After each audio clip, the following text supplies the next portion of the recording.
few questions for you. But before we come to that, I've heard, and when I say I've heard, I read a message, and it's unconfirmed, that the Pope has resigned. Now, there was a time that I would have been possibly advocating something along the lines of Pope on a rope, and might be a sort of welcome Christmas present to some. But now I find myself in this strange position of not even wanting to advocate something like that. We run with the assumption that they're just human beings, and can we blame them for the past? How much of our perception of anything do we know to be 100% true? With the Vatican and whatever. To be fair, if you look at some of these secret society sort of introductions, they actually read quite well as a sort of a utopian dream that looks very good. But somewhere along the way it gets twisted. So I find myself in a strange position that if I'm going to go with this whole do no harm to anything or anyone, I can't really judge anyone. See, it goes back to this whole business. If you think like a child, and your parent tells you no, or prevents you from doing something, from the perspective of that child, the parent is horrible and you don't like them very much because you can't see their reasons. Your perception is very different from your parent. So by extension of that, if we are, shall we say, children of God, our perception of what is evil and what is good, how do we know? Who are we to judge? See, I told you it was a strange sort of reality, strange realisation of the things you love to hate, or were encouraged to love to hate. You start thinking, hang on a minute, am I, to use a sort of common phrase, am I to stoop to their level and resort to the same intentions, unpleasant intentions, wanting revenge for things that are mostly hearsay because they've not been personally done to me? And things that have been done to me, who do I really know? Was there some sinister organisation behind it? Or was it just lessons in life? So a question I'm going to pose to you now. I'd love to hear your thoughts on this. If, it's a big if, but just run with it. If it turns out that this is a matrix, this realm, and we are just characters in a computer simulation, how does that feel?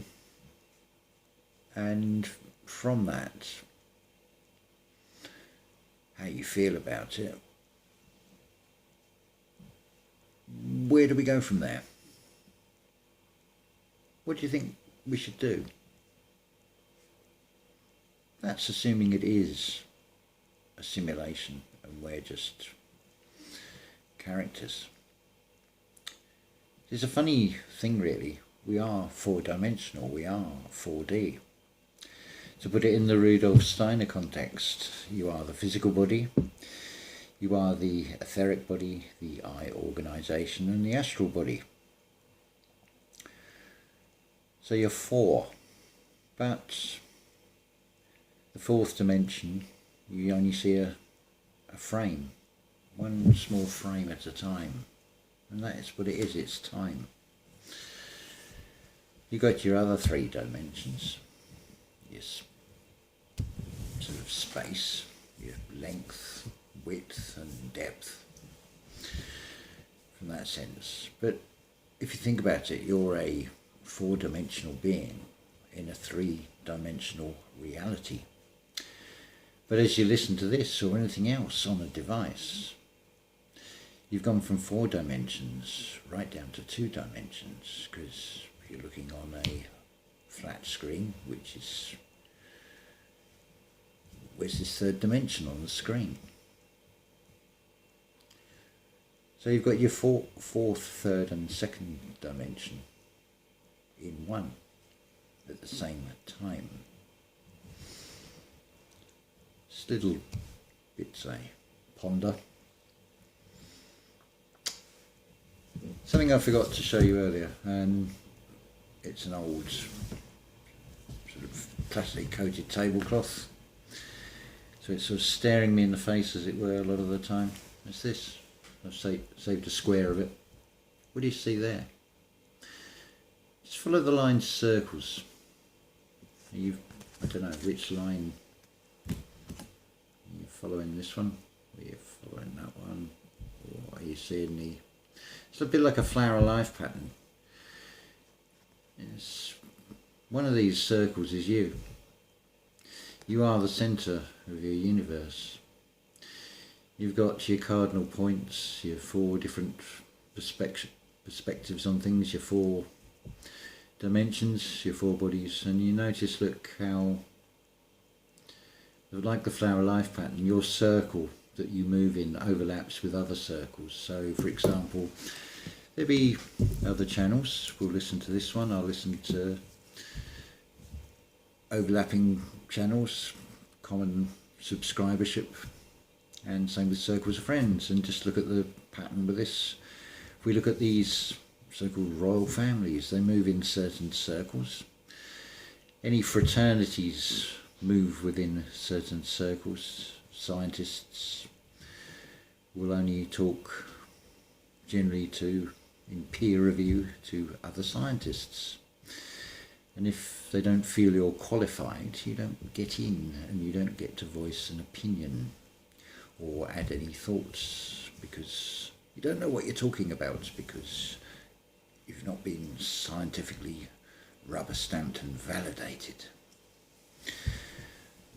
But the point is that we all have our little circles around us, our reality bubbles. We look out through these eyes onto the external world. But what do you see? How do you choose to see it? And from what you see, how do you feel about it?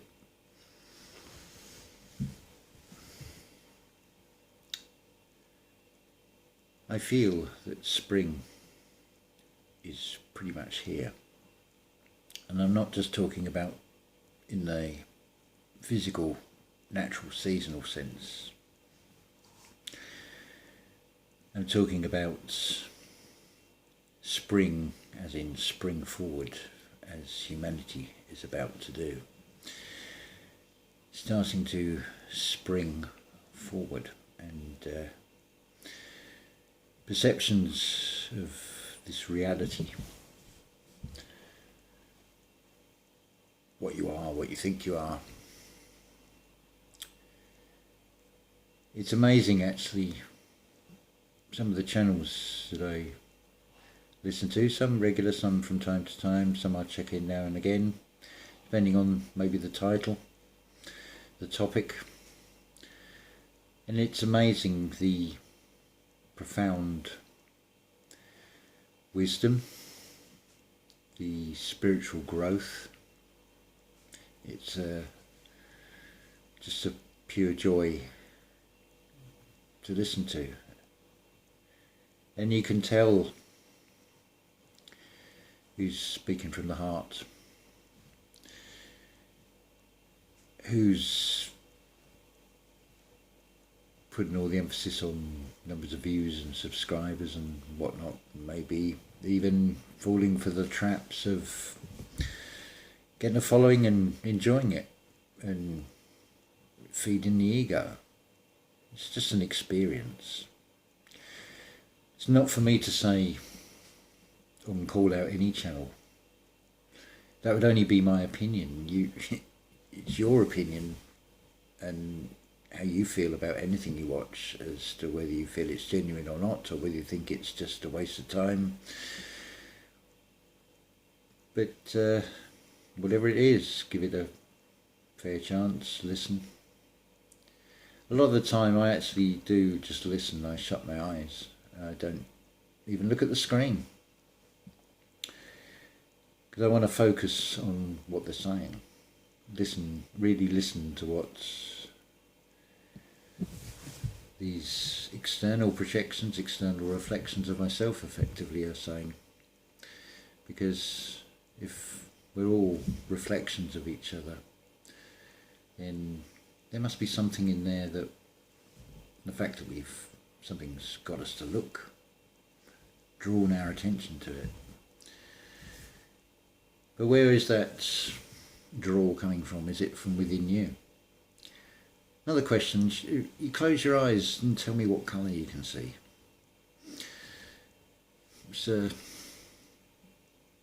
strange thing to try and describe in material words, descriptions of colour and tone and things.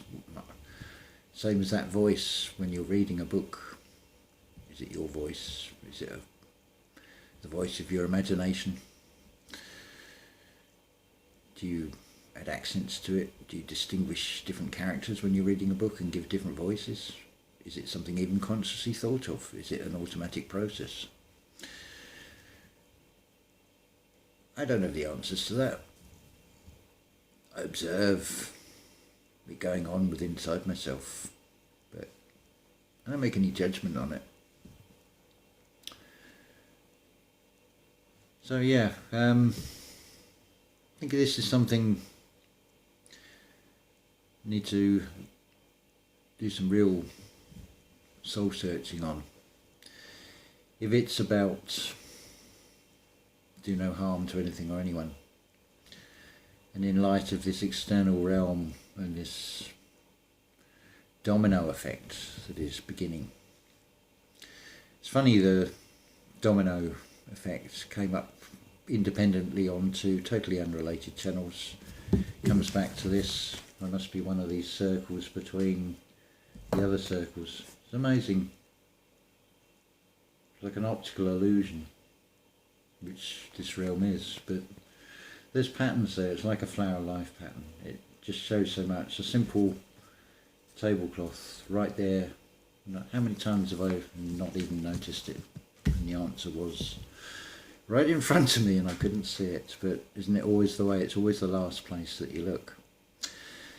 And this realm will do everything to get you to look outside, to look back in the past, to a prehistoric age, or out there, billions and billions of light years away, or wherever. And in some ways it's amazing really. There's all this looking up right throughout whatever history, civilization may be. And yet, by the same token, there's not an equal balance on what's below. And that also reflects out when I think of humanity. We have this thing called consciousness that distinguishes us, an intellect distinguishes us from the animal world. In the plant world, we seem to have this I. We say I this and I that in the singular sense, so it's an awareness of ourselves. When you look at the animal world, the bird world, how different that is. They don't have the stresses and worries of the material world. It just seems to operate a bit like the organism of the physical body. You don't consciously think about the functions of the organs, they just do. You don't think about blinking, you don't think about swallowing, clearing your throat. You get an itch, you just, if it might think it's a fly, it's a reaction without even a conscious thought. There's a nerve ending. It's like the ends of a tree, really. And our tree of life, it's the fruits that we put out in either vocal form, an action form, or a thought form. Another trinity. Suppose I am on a bit of a roll, third video on the trot in a very short space of time. But I feel these are things that, certainly questions worth pondering. And if it is a simulation, I ask again, how do you feel about that? Does it make it all seem futile? Is that really what just being is about? Not actually doing anything? I don't know. Where do we go from here? I really don't have the answers, and I'm not looking for the answers. When I say where do we go from here, it's a rhetorical question. It's just I'm asking you to ask yourself that question. Bit of brainstorming, I suppose, really you could call it. Yeah, it's just exciting times ahead. And I think maybe we'll find out for definite one way or the other, in one form or another. And we'll go from there.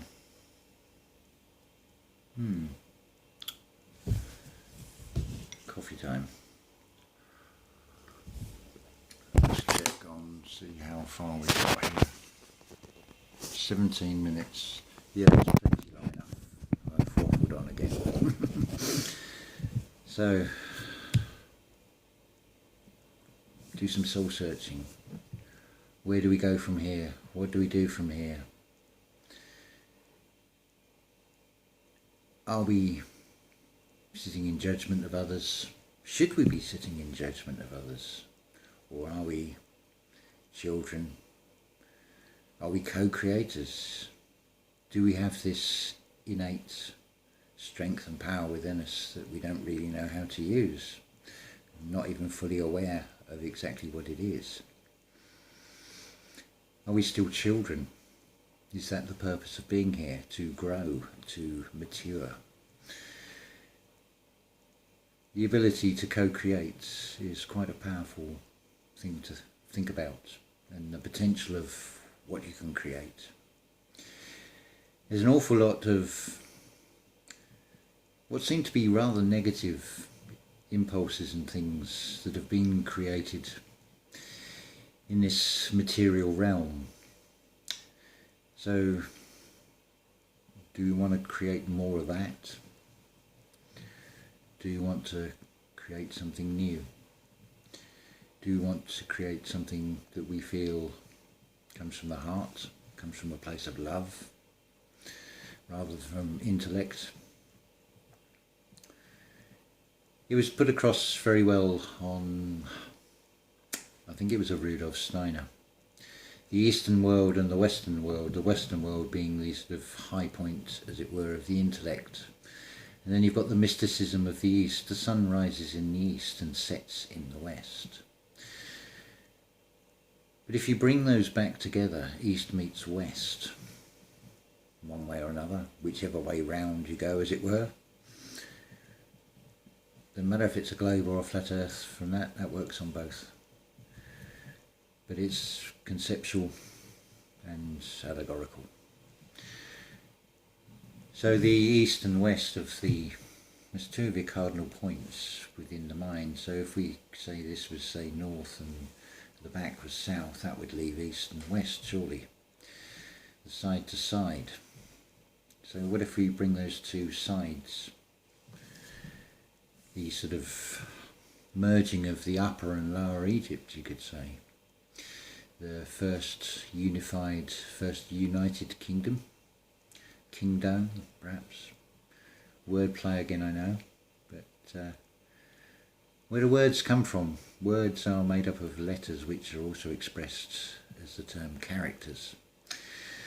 If this world is a stage, if this is a computer simulation, are we not characters as well in one form or another?